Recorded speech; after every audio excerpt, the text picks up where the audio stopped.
Hi students, welcome to the class. In the last class we discussed about the pathway of air into the lungs, into the blood, and role of epiglottis in respiration. Okay, na?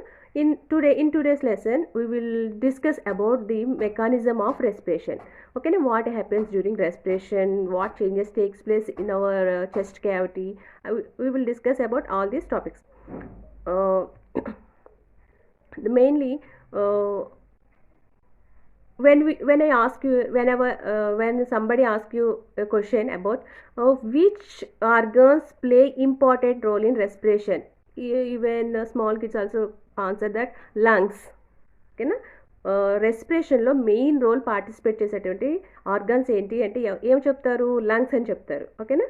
So మరి is lungs directly taking in oxygen and leaving out carbon dioxide? No, they neither take in oxygen or leaving carbon dioxide directly. With the help of different structures,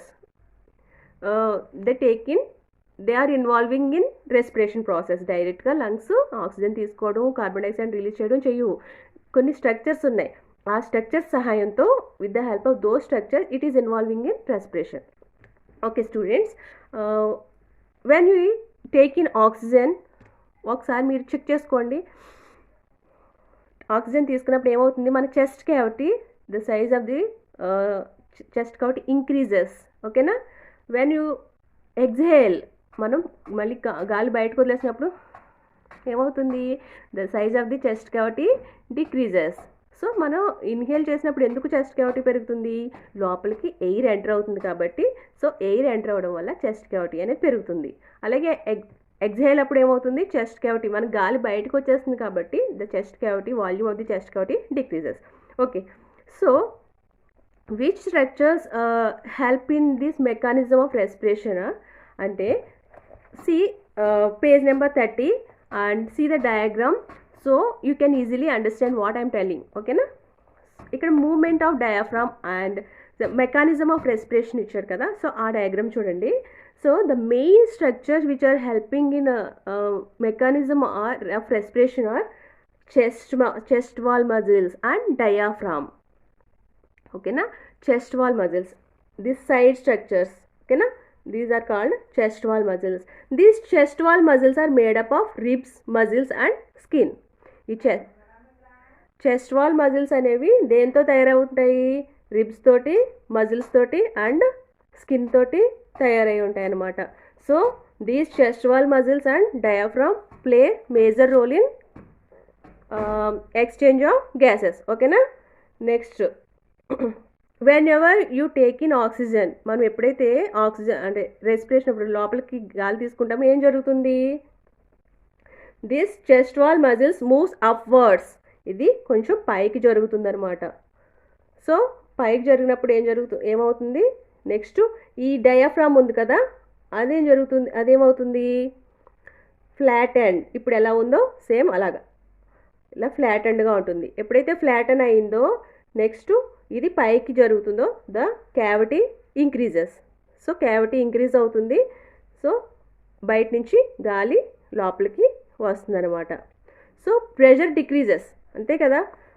cavity ఎప్పుడైతే పెరిగిందో so pressure అనేది తగ్గుతుంది. So pressure అనేది తగ్గుతున్నప్పుడు substances or molecules moves from high pressure to low pressure. High pressure నుంచి low ప్రెషర్కి move అవుతాయి అన్నమాట. So ఎప్పుడైతే ఇక్కడ ప్రెషర్ తగ్గుతుందో ఏమవుతుంది? బయట అట్మాస్ఫియర్లో ప్రెషర్ ఎక్కువ ఉంటుంది కదా ఎయిర్ది. సో అవుటర్ సైడ్ నుంచి మనకి ఆక్సిజన్ లోపలికి ఎంటర్ అవుతుంది అనమాట. Is it clear? Once I will repeat.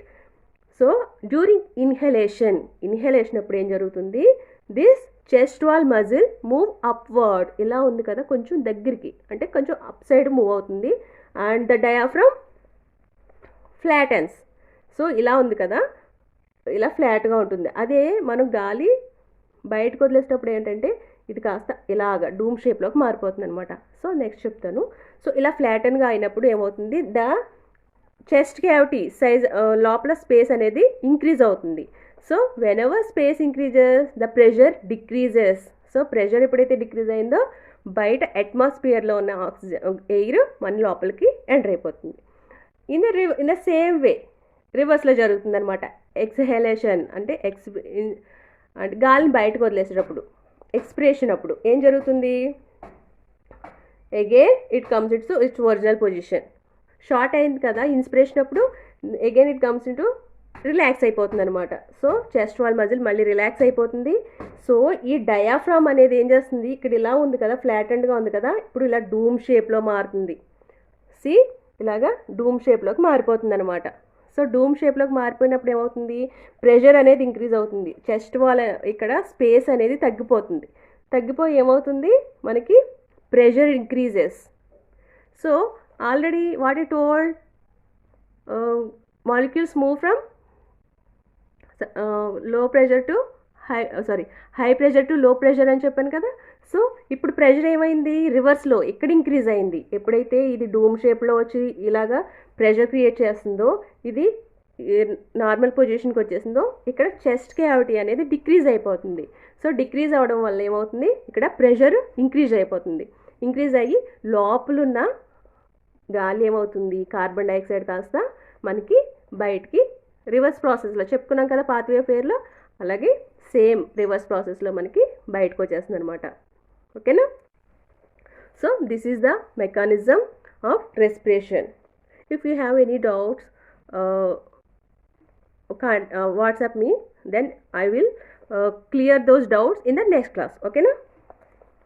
Next,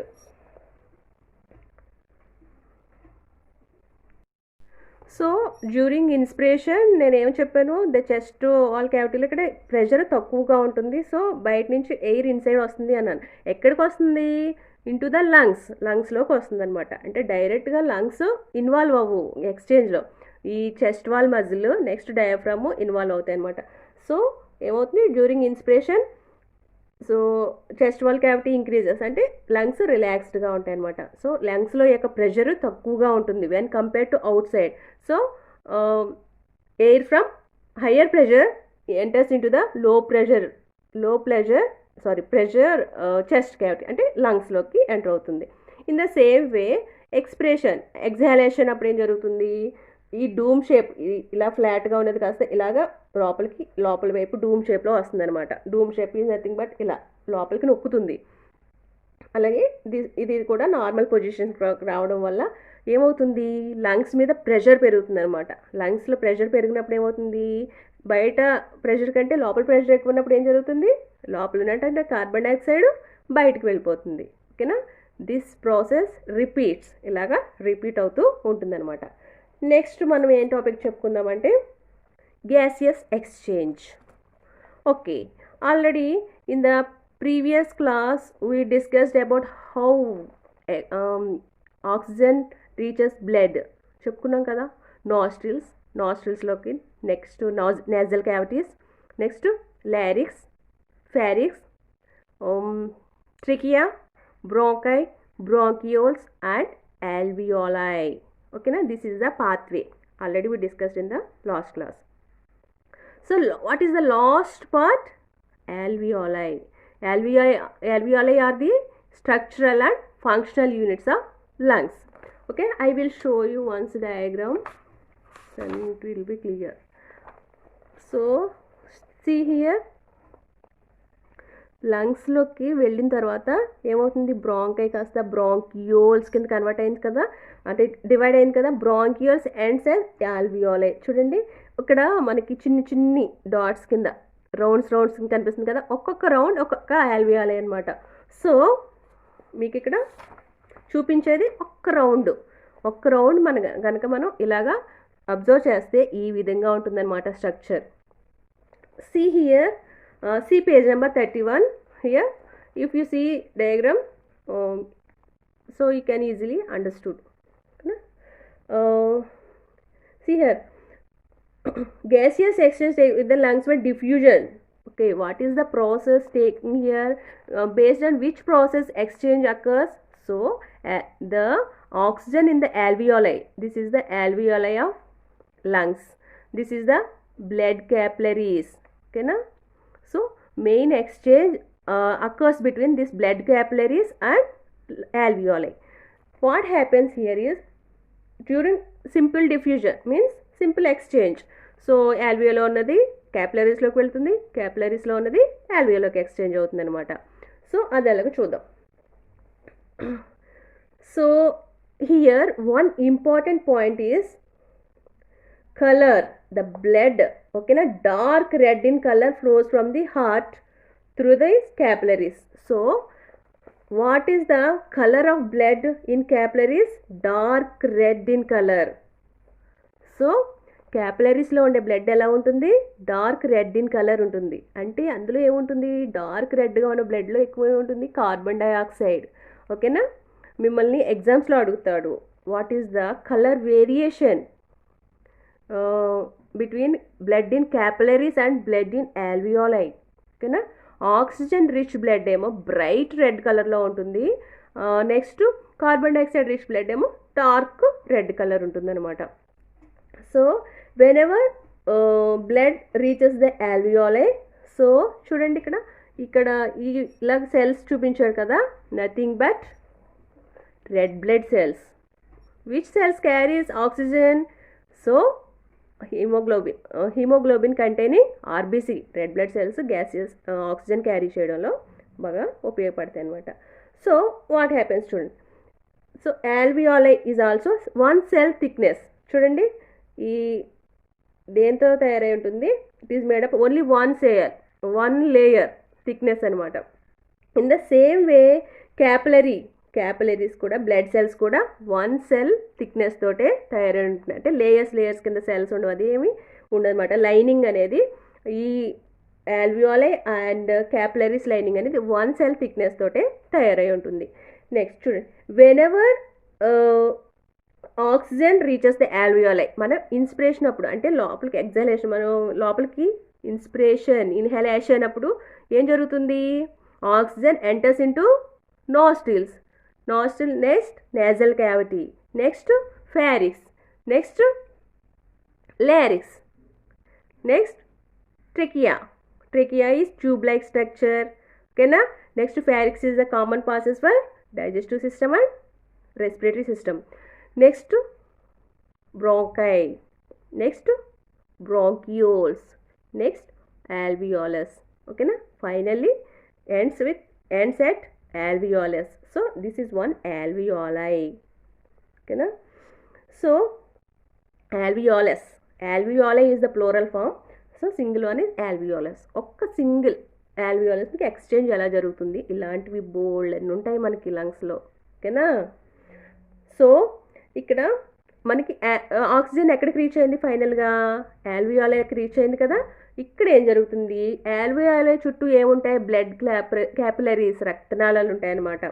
so blood క్యాపిలరీస్లో dark coloured, అంటే carbon dioxide rich blood is present. So అన్ని పార్ట్స్ నుంచి డీఆక్సినేటెడ్ బ్లడ్ని కలెక్ట్ చేసుకుని తీసుకొస్తాయి అన్నమాట లంగ్స్ దగ్గరికి. సో లంగ్స్లో ఏముంది ఇప్పుడు? ఆల్వియోలై దగ్గర oxygen rich bright red colour blood ఉంది. సో ఇప్పుడు ఏం జరుగుతుంది?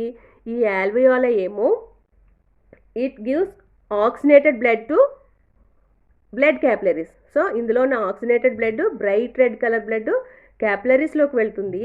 క్యాపిలరీస్లో ఉన్నటువంటి డార్క్ రెడ్ కలర్డ్ బ్లడ్ ఎక్కడికి వెళ్తుంది? ఆల్వియోలైకి వెళ్తుంది అనమాట.